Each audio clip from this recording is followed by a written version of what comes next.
Hello and welcome to कहे जनाब। आज हमारे साथ हैं मिस्टर ब्रिजेश मिश्रा, पूर्व राष्ट्रीय सुरक्षा सलाहकार। इनसे पता करते हैं कि अब भारत और पाकिस्तान के बीच में लड़ाई सिर्फ एक विकल्प है, अमेरिका की इसमें क्या भूमिका है और अब भारत को क्या करना चाहिए। Welcome to show mister Mishra. शुरू करते हैं। पाकिस्तान की प्रेस और पाकिस्तान की सरकार आजकल भारत को दुश्मन हमसाया कह रही है। क्या आपको लगता है कि आजकल जो पाकिस्तान में एक तरह से वॉर हिस्टीरिया हो रहा है, ये जायज़ है?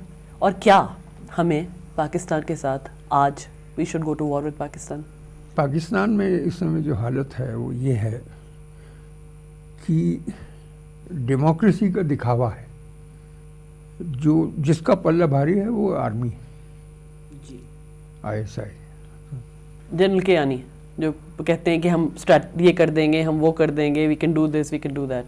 नहीं, आप बम्बई में जो हुआ, जी, मुंबई कहना चाहिए, उसके पहले भी जब पाकिस्तान के प्राइम मिनिस्टर ने कहा कि ISI अब इंटीरियर मिनिस्ट्री के नीचे काम करेगी, जी, दूसरे दिन ऑर्डर बदला गया। तो ये बम्बई के पहले, उससे कोई मतलब। 26 नवंबर के बाद जरदारी साहब के स्टेटमेंट, गिलानी साहब के स्टेटमेंट, कुरैशी साहब के स्टेटमेंट, वो कुछ और थे जी, और आर्मी से कुछ और थे। मैं आपको दो स्टेटमेंट की याद दिलाती हूँ दर्शकों को भी कि नवाज शरीफ ने कहा कि कसब हमारा है, ये शर्मनाक है, माना न जाए। जरदारी साहब नॉन स्टेट एक्टर्स की बात कर रहे हैं। हाफिज सईद, जिसको UN सिक्योरिटी काउंसिल ने एक टेररिस्ट कहा है, पाकिस्तान में अभी भी कहा जा रहा है वो एक सोशल वर्कर हैं, बहुत समाज सुधार कर रहे हैं। तो जब ऐसी बातें होती हैं, आपको क्या लगता है सरकार को क्या करना चाहिए? नहीं, पहले तो ये है कि हमको ये समझ लेना चाहिए कि ये झूठ बोल रहे हैं और झूठ बोलते जाएंगे। जी, कारगिल में जो हुआ था, मुशर्रफ साहब ने कहा कि नहीं, हमसे कोई मतलब नहीं। फिर बात को अब यही नवाज शरीफ ने अपनी किताब में लिखा है या इंटरव्यू में कहा कि हमारे लोग थे, हमारे लोग थे। परसों लाहौर में हुआ कुछ।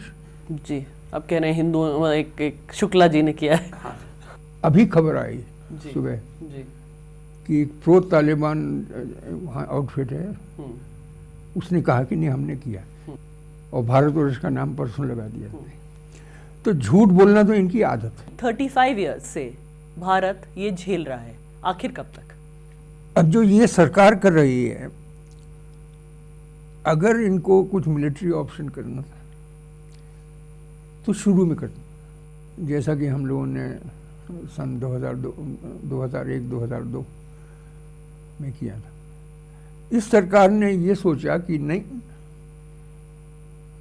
हम मिलिट्री ऑप्शन की तरफ नहीं जाएंगे, हम डिप्लोमेसी से पाकिस्तान को मजबूर कर देंगे कि वो जो हम चाहते हैं वो कर।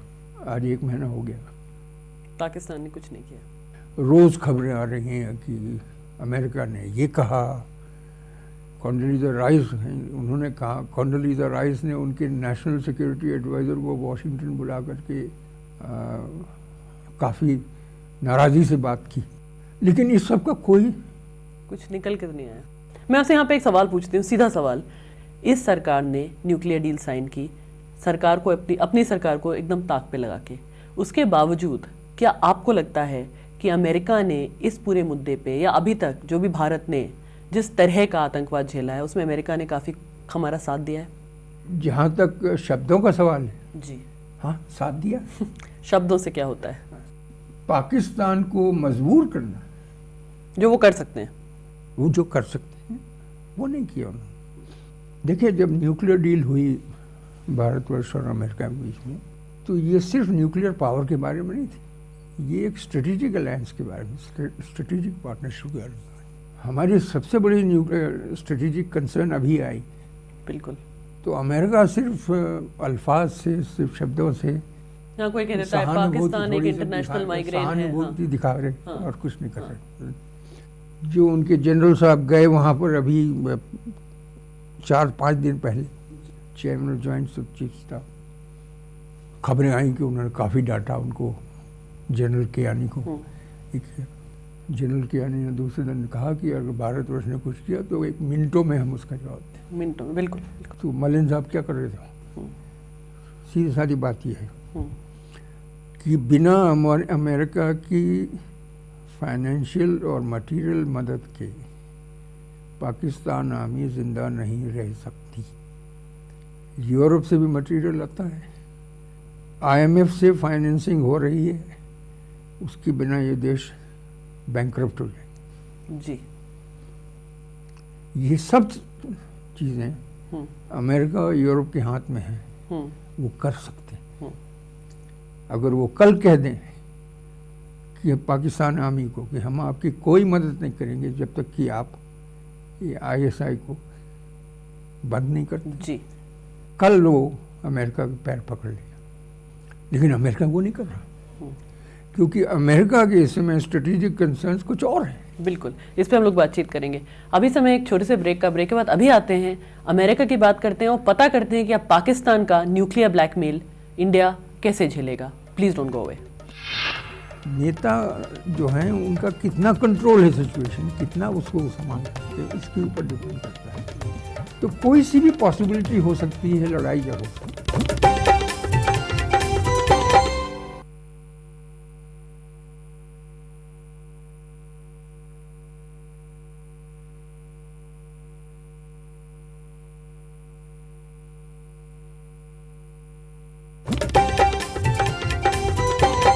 वेलकम है कहे जनाब। हम लोग बातचीत कर रहे हैं मिस्टर ब्रिजेश मिश्रा से, जो पूर्व राष्ट्रीय सुरक्षा सलाहकार थे। मिस्टर मिश्रा, मैंने ब्रेक से पहले कहा न्यूक्लियर ब्लैकमेल।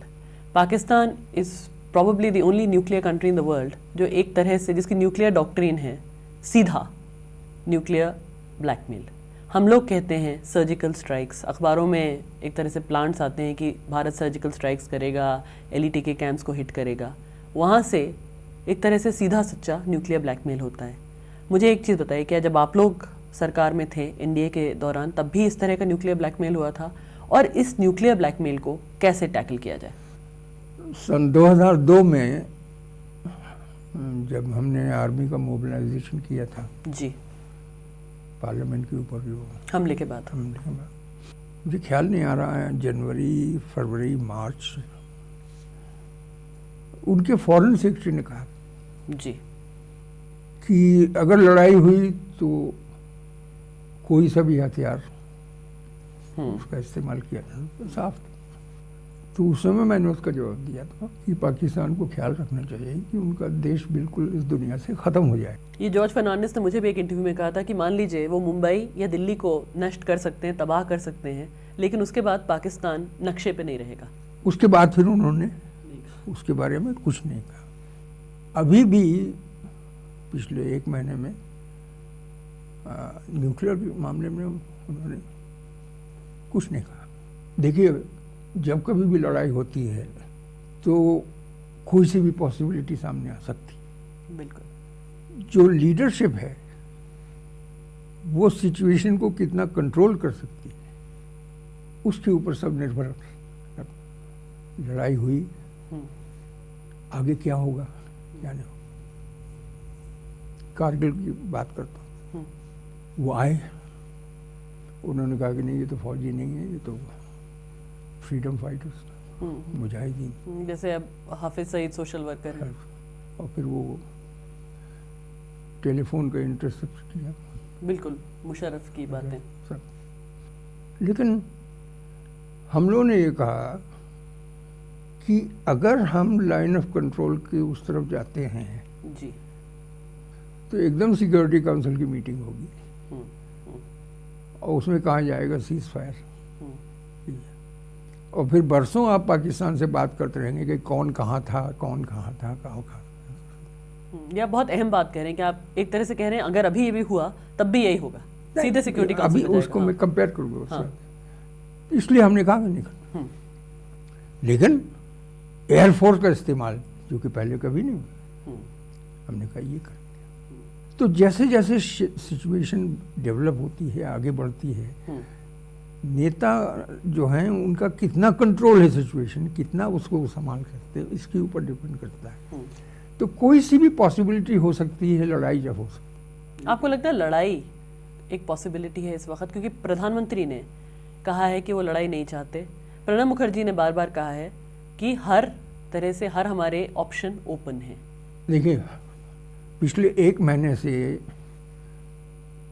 ये डिप्लोमेसी का इस्तेमाल कर रहे हैं जी। खुद विदेश मंत्री ने कहा था अभी कुछ दिन पहले कि हमको इसका कोई खास फायदा नहीं हुआ जी।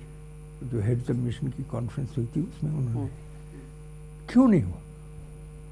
आप बताइए। इंटरनेशनल रिलेशंस में जी। लेन देन होता है।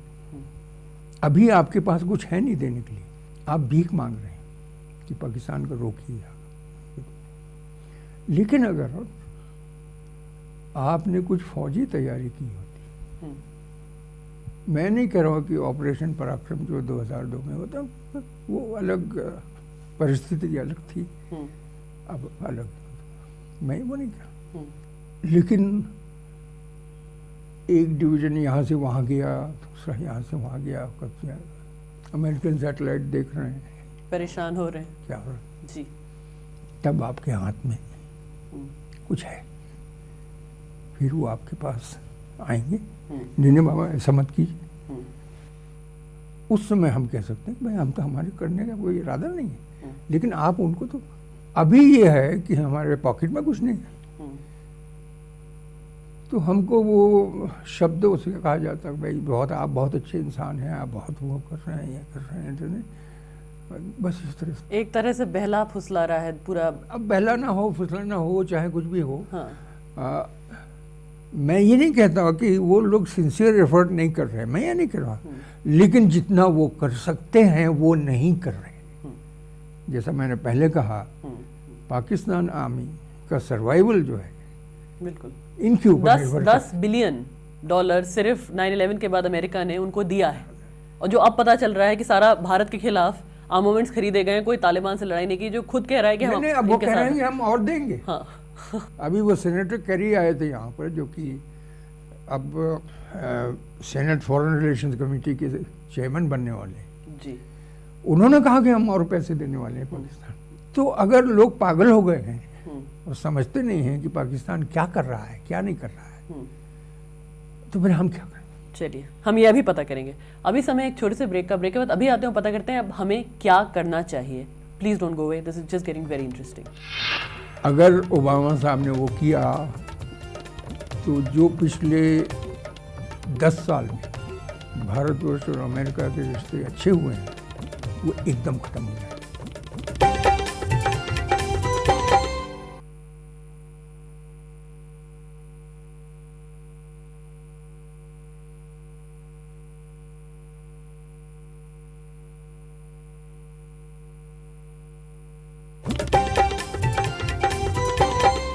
वेलकम बैक टू कहे जनाब। हम लोग बातचीत कर रहे हैं मिस्टर ब्रिजेश मिश्रा से। ब्रेक से पहले मैंने कहा अब क्या करना चाहिए। 3 चीज़ें, मान लीजिए सिर्फ 3 चीज़ें जो अभी करनी चाहिए जिससे हर भारतीय को लगे कि कुछ हो रहा है, वो हमारी क्या होनी चाहिए? अब सरकार ने अभी तक जो डिप्लोमेटिक रास्ता छोड़ा नहीं है। अभी कभी खबर मैंने देखी टीवी पे कि विदेश मंत्री ने चीन के विदेश मंत्री से बात की, क्योंकि चीन कह रहा है कि कोई बात नहीं, रहने दो, कुछ मत करो। चीन ये कह रहा है कि दोनों आपस में बात कीजिए। डिप्लोमेसी का रास्ता तो अभी तक चल रहा है, लेकिन जब तक वो लोग सिंसियरली पाकिस्तान आर्मी को कंट्रोल नहीं करते तब तक इसका कोई फायदा नहीं होने वाला। अगर अभी भारत एक तरह से जो सर्जिकल स्ट्राइक बार बार करें, क्या एक तो सर्जिकल स्ट्राइक पॉसिबल है और दूसरे क्या अभी हमें ये करना चाहिए? नहीं, देखिए अब तो ये है क्योंकि डिप्लोमेटिक रास्ता अपनाया गया है जी, तो इसके लिए समय उनको देना चाहिए, जिसमें कि जब आप कोई फौजी कार्रवाई करें, मुझे नहीं मालूम ये सरकार करेगी कि नहीं करेगी, मैं नहीं कह सकता, लेकिन अगर करें उस वक्त इंटरनेशनल कम्युनिटी को ये लगे कि आपने सब कोशिश कर ली डिप्लोमेसी से, जब वो नहीं हुआ तो फिर आपको ये करना पड़ा कि अमेरिका की पॉलिसी जो है वो कभी भी सफल नहीं हो सकती पाकिस्तान से, क्योंकि पाकिस्तान की मिलिट्री डॉक्ट्रिन है कि अफगानिस्तान उसके कंट्रोल में रहे, स्ट्रेटेजिक डेप्थ के लिए, जिसके लिए वो स्ट्रेटेजिक डेप्थ कहते हैं, और वो तालिबान को कभी नहीं हारने देंगे, क्योंकि तालिबान ही एक वो है हस्ती वहाँ पर जो उनके साथ जाए। और अमेरिका को वो नहीं चाहते कि अमेरिका वहाँ तालिबान को हरा दे, इसलिए पाकिस्तान कोई भी एक्सक्यूज लेकर के करेगा। अरे भारतवर्ष ये कर रहा है, जो एक तरह से पाकिस्तान चाहता है भी, भारतवर्ष ये कर रहा है, तो हमको अपनी फौजें यहाँ से अलग करनी पड़ेगी, यहाँ करनी। मैंने एक अमेरिकन से कहा, आया था अभी मिलने के लिए मुझसे, मैंने कहा साहब लोग कहते हैं कि पिछले 3 साल में पाकिस्तान ने 1 lakh troops north west frontier province और फेडरली एडमिनिस्ट्रेटेड ट्राइबल एरिया फाटा जिसको कहते हैं वहाँ पर रखे जी। ये ट्रूप्स कहाँ से गए? हमारे बॉर्डर से गए ना। हमने 3 साल में इसका कोई फ़ायदा उठाया है? तो आप क्या कहते हैं कि पाकिस्तान को कंसर्न है कि इंडिया कुछ करेगा? अगर इंडिया को कुछ करना होता तो ये 3 साल थे। तो अमेरिकन जो कर रहे हैं वो बेवकूफ़ी कर रहे हैं।